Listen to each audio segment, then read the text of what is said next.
Now see in this example, light with an energy flux of 18 watt per centimeter square. That energy flux is actually the light energy falling on the surface in unit area in unit time. That is also known as intensity. Now, falls on non-reflecting surface at normal incidence. It means surface is actually non-reflecting. It means whatever the energy is falling on the surface, that is being absorbed. Now, if the surface has an area of 20 centimeter square, area of the surface is 20 centimeter square, find the average force exerted on the surface during this 30-minute time span. You know it, we can calculate force on any part or any object, that is by just calculating the change in momentum. So, first we have to find out the total momentum transfer to the surface, and then we have to divide it by time. So, we will be getting the average force.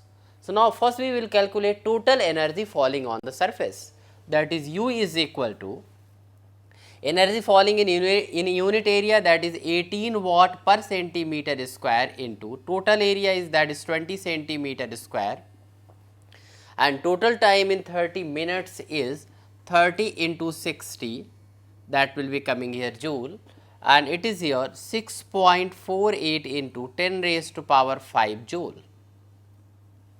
So, this is the total energy falling on the surface in time interval 30 minutes. Now, we can calculate total momentum transferred. Momentum transferred can be written P is equal to U by C. C is the speed of light, we know it. So, we can write 6.48 into 10 raised to power 5 divided by 3 into 10 raised to power 8, and that you will be getting here 2.16 into 10 raised to power minus 3 kg meter per second. This is the momentum transfer to the surface. Now, we can calculate total force also. So, if we have got this momentum, so then force is equal to P upon T, that is 2.16 into 10 raised to power minus 3 divided by 1800, that is here the Newton. When you solve it, you will be getting here 1.2 into 10 raised to power minus 6 Newton.